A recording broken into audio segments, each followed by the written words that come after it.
Lorsque l'on commence à investir en bourse, inévitablement, une des premières questions que l'on se pose est « Quels sont les risques que je vais prendre en commençant à investir en bourse ?»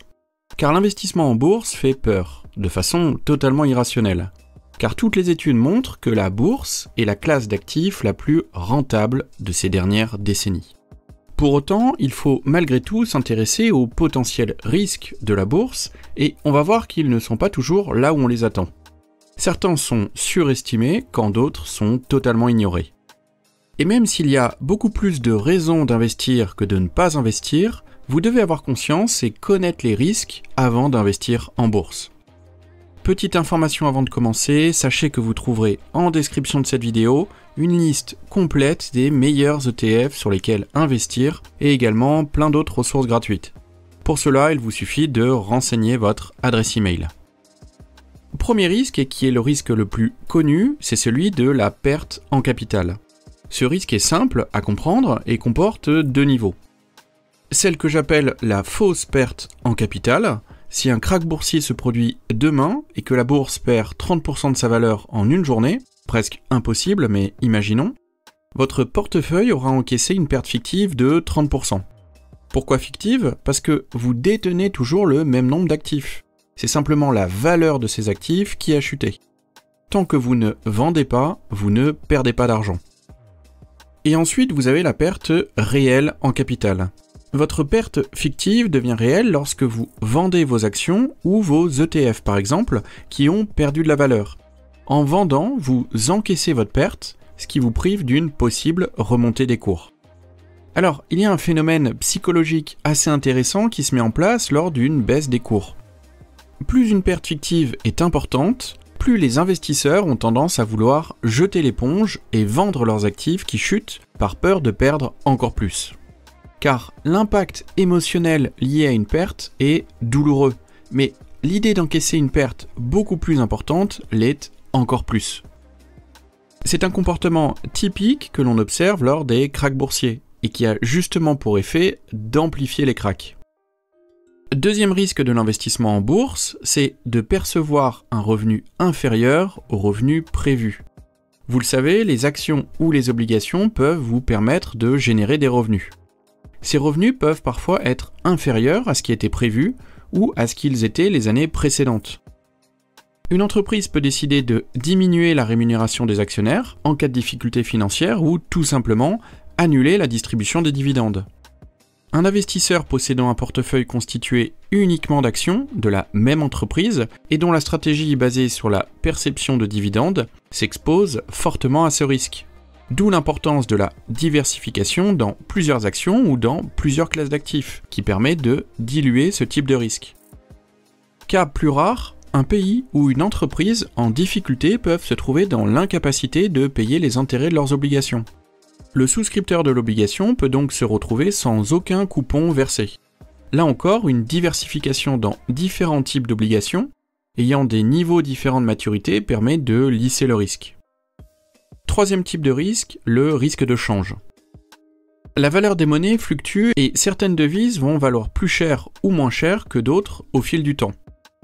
En achetant des actions à la bourse de New York, par exemple, vous vous exposez au risque de change entre le dollar et l'euro. Si entre l'achat d'actions américaines et leur revente, le dollar a été dévalué, leur équivalent en euros aura également perdu de la valeur. Le change est un risque, mais peut également être une manière de se protéger contre la chute de sa propre monnaie. Posséder une partie de son patrimoine dans une autre devise permet de se prémunir contre une potentielle dévaluation de l'euro, contre le retour à un franc dévalué en cas de sortie de la France de l'Union européenne. C'est un scénario bien sûr très pessimiste et peu probable, mais le risque de change est à considérer, surtout à partir du moment où vous commencez à avoir un patrimoine conséquent. Quatrième type de risque, le manque de liquidité. Le prix d'une action ou d'un ETF est fixé par la rencontre de l'offre et de la demande.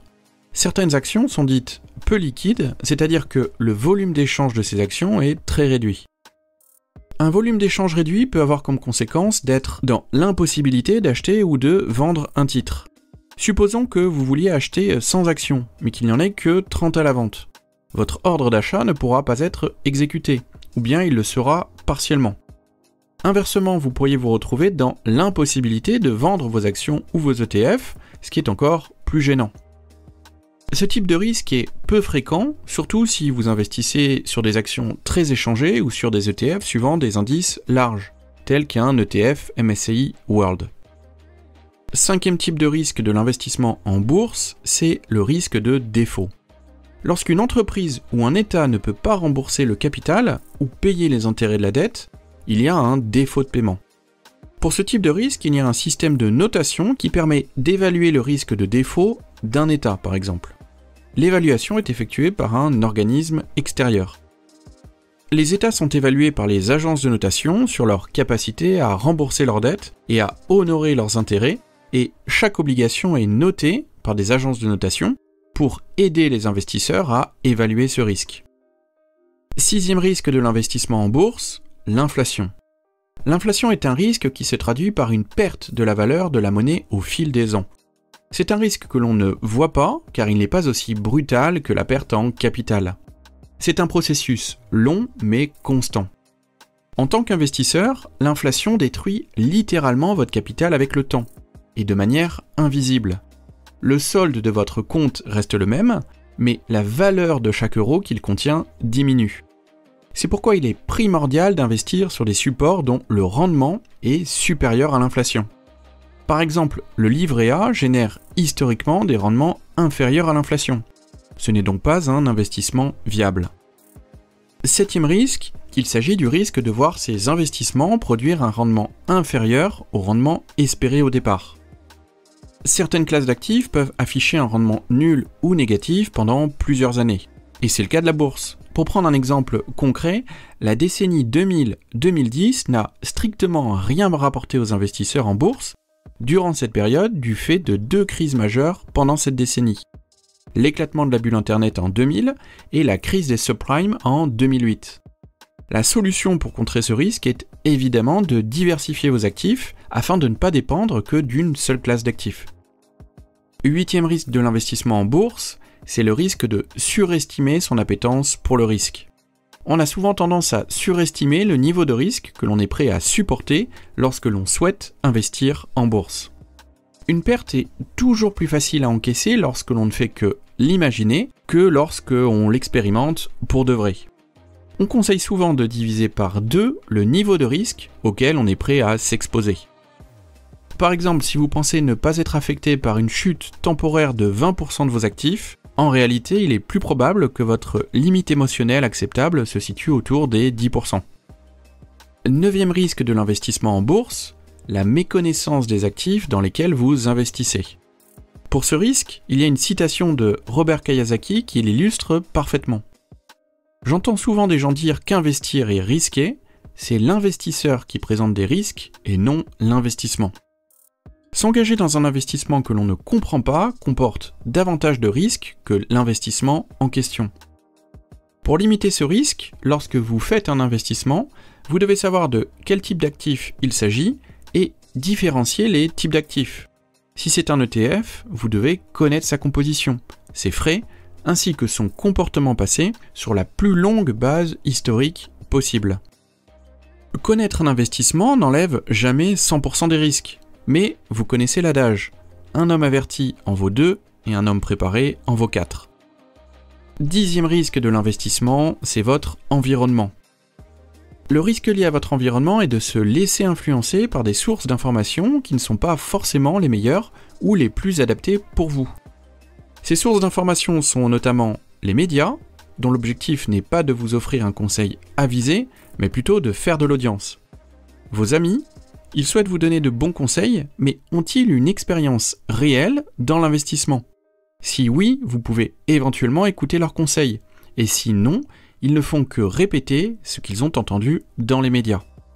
Votre famille, vos proches se soucient de vous, et donc ils ne veulent pas que vous preniez de risques, ni que vous vous engagiez dans des investissements qu'ils ne comprennent pas eux-mêmes. Quel que soit le domaine dans lequel vous investissez, il y aura toujours des personnes pour chercher à vous influencer, à partir de leurs croyances et de ce qu'elles pensent être bien pour vous. N'oubliez pas que vous êtes le seul à même de connaître parfaitement votre situation, vos objectifs et les moyens de les atteindre. Et enfin, dernier et plus important risque de l'investissement en bourse, c'est celui de ne pas prendre de risque. Pour obtenir un rendement, vous devez forcément vous exposer à certains risques. Si vous ne prenez aucun risque, cela veut dire que votre argent ne rapporte rien et qu'il se fait grignoter peu à peu par l'inflation, comme un bonhomme de neige au milieu du désert. Ce risque est le plus courant, mais pour autant, c'est celui qui pourrait vous faire perdre le plus d'argent. Ne vouloir prendre aucun risque revient donc à s'exposer au risque le plus important. Alors, on a vu que l'investissement en bourse comporte des risques. En France, c'est un investissement qui fait peur et il est souvent opposé à l'immobilier qui est perçu comme plus sûr et comportant moins de risques.